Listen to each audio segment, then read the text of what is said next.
All right, picking where we left off and starting to look at beta strands, several beta strands can come together and form what's called a beta pleated sheet. The formation of these strands is essentially the amino acid backbone stretched out as far as it possibly can. So this is as straight of a structure as you can actually get. You can get several of these strands coming together and forming hydrogen bonds within those backbones, creating this sheet-like structure. This can happen in a couple of different ways. So here we have an arrow going in one direction, an arrow going in the opposite direction, and then back to the first direction. This is what we call anti-parallel beta sheets. This is by far the flattest of the sheets, but we can also form sheets that have all of the arrows in the same direction. This would require a large loop structure that would wrap around, allowing the next arrow to line up next to the first. These parallel beta sheets tend to have curvature to it and can ultimately result in a barrel-like structure, which we'll see much later on. Let's stop and take a look at that structure from a three-dimensional standpoint. So here we have one sheet, and we can see that we have kind of an arrow overlaid on it. And something to note that it does kind of have an up and down zigzag pattern. Okay, so what I'm going to do is I'm going to rotate this, and you can see how these two strands come together to form this sheet. And you can also, when it's on the side, more clearly see this up and down zigzag pattern. Now, what we need to understand is at the distal parts of these up and down kinks, what we actually have is the alpha carbon, and the R side chain would be coming off of that. So here, if we have amino acid 1, the side chain would be coming out on the bottom. For amino acid 2, the side chain would be coming out the top. 3, bottom. 4, top. 5, bottom. 6, top. So you can see it has every other amino acid is going to be pointing in a separate direction. This can also lead to surfaces of these structures having particular characteristics, such as having one face being hydrophobic and another face being hydrophilic. You could easily imagine that if you had two of these sheets that both had one side that was hydrophobic, you could lay those hydrophobic sides on top of each other and create a sandwich-like structure. And that is actually a really common folding motif that we see in proteins. That way all the hydrophobic structures are going to be on the inside. Now, that is for three-dimensional structure. What's important to understand here is for this beta pleated sheet itself, it is only requiring hydrogen bonding within the backbone itself. So the amino acids will contribute to, the side chains will contribute to the overall fold of the protein, but it doesn't actually determine the sheet's existence or not. Something you might notice here is between these two strands in the sheet, we have a very sharp turn. Okay, so there are, in terms of the secondary structure, other things such as turns, or if we make those turns even larger, we can make them into larger loops, and we can even have regions that are fairly disordered in nature, or completely disordered in nature. So when we talk about secondary structure, we're mostly talking about alpha helices and beta sheets, but there are other elements to it as well.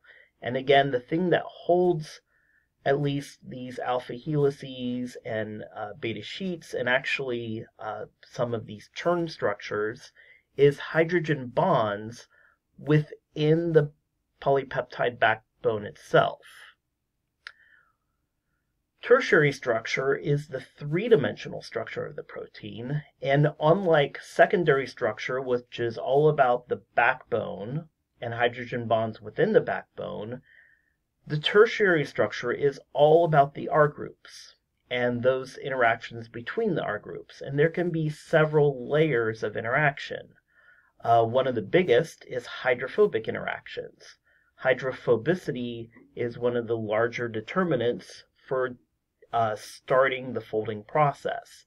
But once we get that fold started, we can also have hydrogen bonds forming. We can have ionic bonds forming. So when you have a positive and negative sitting next to each other, we can have van der Waals interactions forming. So you can get a lot of additional things happening. Hydrophobic is determining the larger overall shape, but once that shape is achieved, it can be solidified by all these other interactions. There is even one interaction that we call disulfide bridge or disulfide bond, which we talked about before, and that can link two distant points of a protein together in a covalent fashion, which is very, very strong.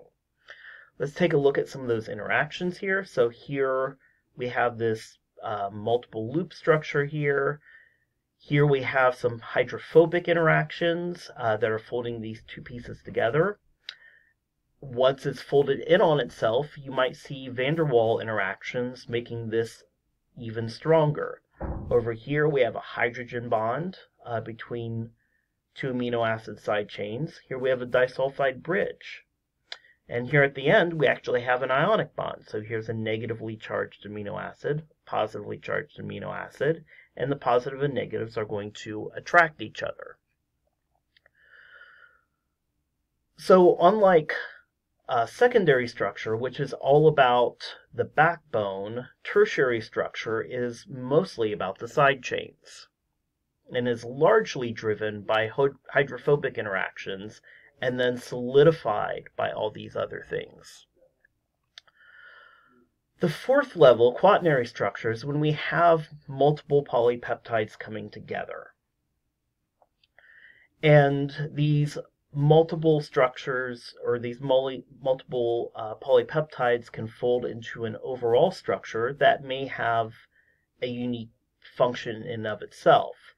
Now, the formation of these quaternary structures are largely governed by the same interactions that contribute to tertiary structure. So here we're talking about hydrogen bonds, ionic bonds, hydrophobic interactions, van der Waals interactions. And again, it's largely hydrophobic that would initiate this quaternary structure, but then all these other things can interact and solidify that structure. Here we have a couple of different things to look at. Here is a protein that works as an enzyme. Here's something that works as a structural protein. This is something called collagen. Notice that we essentially have these long alpha helices that are wrapped around each other. Here we have hemoglobin. It's a transport protein, and it has 2 alpha and 2 beta subunits. And inside of this, we have something called a heme group, which has iron present, and that iron can bind oxygen. You can see this is a combination of a lot of alpha helices folded into this three-dimensional shape, and ultimately this quaternary structure. When you make small changes within these proteins, it can have very large consequences. So let's think about hemoglobin here and talk about a disease called sickle cell anemia. Here we have one amino acid change in the primary structure that's going to lead to this entire disease. Okay? Since it is genetic in nature, it is inherited. So if you have sickle cell disease, you are very likely to pass it on to your children, even more likely if your partner is suffering from sickle cell disease. So how does this disease work? Well, here we have our normal primary structure. So here we have valine, histidine, leucine, threonine, and so forth. This forms the beta subunit in its secondary and tertiary structure. In quaternary structure, we get this overall thing. And normally, this is where it ends. And these large macromolecules are in our red blood cells, and they absorb and bind oxygen. What happens in sickle cell disease is here, instead of glutamic acid, we have valine. This is a charged hydrophilic, a large hydrophilic amino acid. This is a much smaller hydrophobic. This leads to this little hydrophobic pocket forming in the beta subunit. When you build this quaternary structure, it just so happens that these hydrophobic pockets can bind to other hemoglobin quaternary structures, and this will result in the formation of these large fibers. These fibers are so strong that they actually deform the cell. So normally you get this kind of closed donut shape, and here it actually forms something that has a sickle shape, hence the name sickle cell anemia. The fact that you have these fibers deforming these cells actually shorten the lifespan of these cells, which leads to them lysing and losing the ability to carry oxygen. Anemia is essentially a low red blood cell count. And so it's this small change is impacting larger structures, which are resulting in a cell dying. So, when we think about what determines protein structure, we know we have the primary sequence, but we also have its chemical environment that it's in as well. So this protein is meant to fold at a particular pH, at a particular salt concentration, at a particular temperature. When you start altering that, you can end up with proteins that are not folded properly, or maybe becoming unfolded altogether. This is called denaturization. Okay? When you have a protein that is unfolded or denatured, it is biologically inactive. It's garbage. So here we have a normal protein. This protein has a structure. That structure determines its function.